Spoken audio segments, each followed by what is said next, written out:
हाय दोस्तों, आज की वीडियो में हम लेकर आए हैं एक मजेदार कहानी। और इसी तरह के वीडियो को सुनने के लिए हमारे चैनल DM कार्टून वीडियो को सब्सक्राइब करें, लाइक करें और अपने दोस्तों के साथ शेयर करें। चलिए अब कहानी शुरू करते हैं।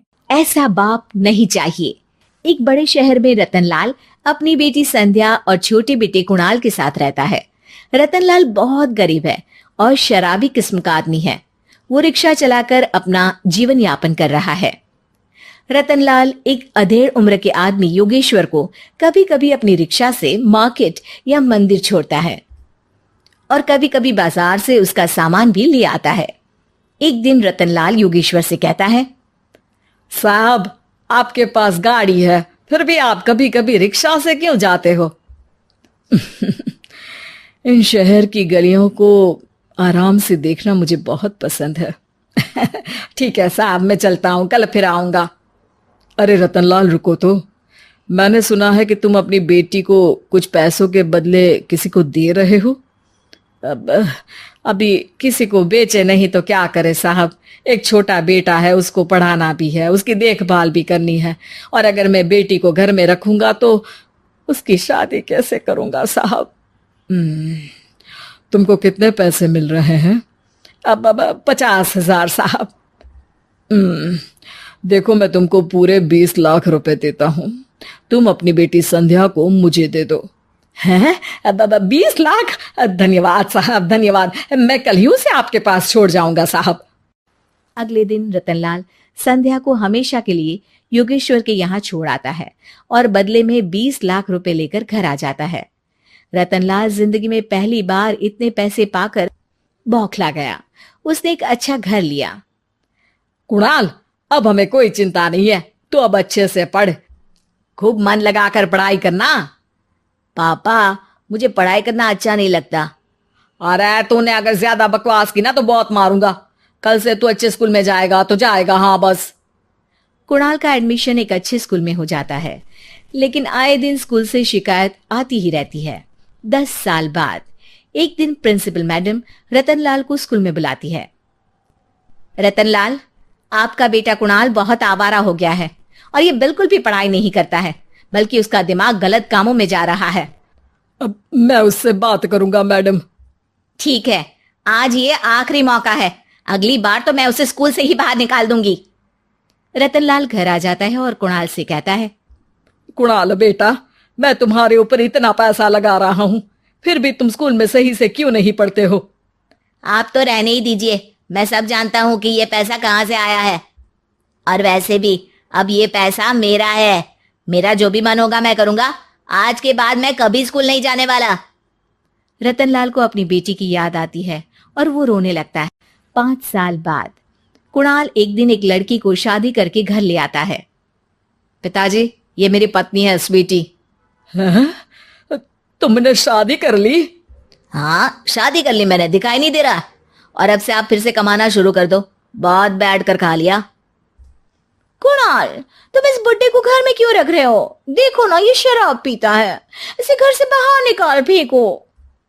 अरे स्वीटी, ये मेरे पापा है, कैसे बाहर निकाल दूं?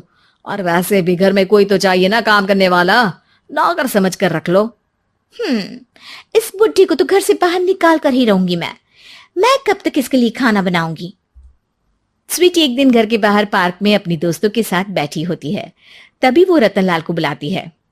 पिताजी, मेरे कमरे में मैं अपना फोन छोड़ आई हूँ, जरा ला कर तो देना। हाँ जरूर, अभी लेकर आता हूँ। रतनलाल फोन लेकर आ जाता है। कुछ समय बाद स्वीटी के फ्रेंड्स भी चले जाते हैं। स्वीटी अंदर आकर शोर मचाती है। चोर चोर!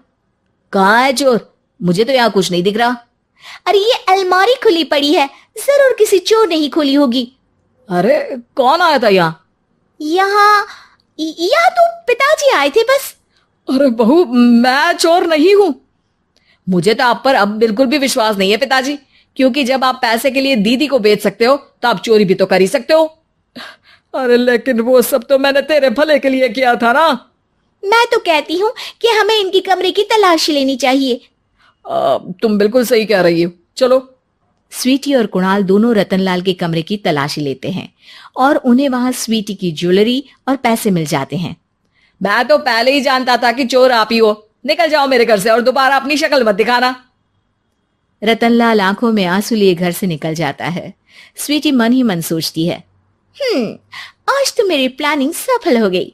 जैसा मैं चाहती थी ऐसा ही किया और बड़ी आसानी से उस बुड्ढी को चोरी का इल्जाम लगाकर घर से भगा दिया। रतनलाल की हालत अब ज्यादा खराब हो गई और वो सड़क पर बैठकर भीख मांगकर खाने लगा। एक दिन वहां एक गाड़ी आकर रुकी और सड़क पर बैठे सभी भिखारियों को अपने सेंटर ले गई। एनजीओ की मालिक संध्या एक एक करके सभी को सुविधा मुहैया कराती है। तभी उसकी नजर रतनलाल पर पड़ती है। पिताजी? संध्या तू? पिताजी, आपकी ये हालत कैसे हुई? ये सब मेरे बुरे कर्मों की सजा है जो मुझे मिल रही है। मुझे माफ कर दे बेटी।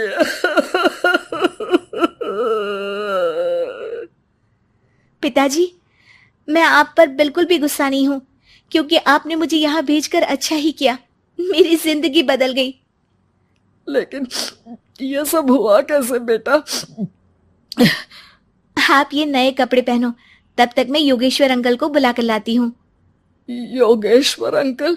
हाँ अंकल। योगेश्वर जी ने तुझसे शादी नहीं की थी? नहीं तो पापा, उन्होंने तो मुझे पढ़ा लिखा कर इस काबिल बनाया है कि मैं आज सबकी सेवा कर पा रही हूँ। रतनलाल पश्चाताप करके रोता रहता है। तभी योगेश्वर भी वहां आ जाता है। रतनलाल जी, आपकी ये हालत कैसे हुई? इतने सारे पैसों के बावजूद भी? क्योंकि मैंने बेटे और बेटी में भेदभाव किया था। लेकिन आपने ये कैसे किया? मुझे ये जानना है, बताइए।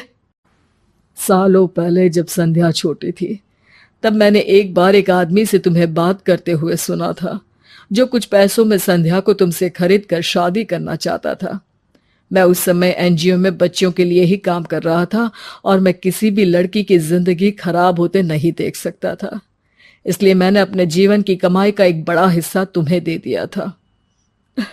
सच में कितना गलत था मैं। मुझे माफ कर दो। अब आप दोनों मेरे साथ घर चलो और आज मैं अपना सच्चा प्रायश्चित करना चाहता हूं। योगेश्वर और संध्या रतनलाल के साथ घर जाते हैं। स्वीटी दरवाजा खोलती है। चोर भिखारी, तू फिर से आ गया? चल भाग यहां से बुड्ढे। ये घर तुम्हारे बाप का नहीं, मेरा है। बाहर निकलो यहां से। रतनलाल कुणाल और संध्या को घर से बाहर निकाल देता है। योगेश्वर जी, अब ये घर आपका है और अब आप यहाँ एक और एनजीओ खोल सकते हैं। शायद अब ये सच्चा प्रायश्चित है। संध्या अपने पिता के गले लग जाती है।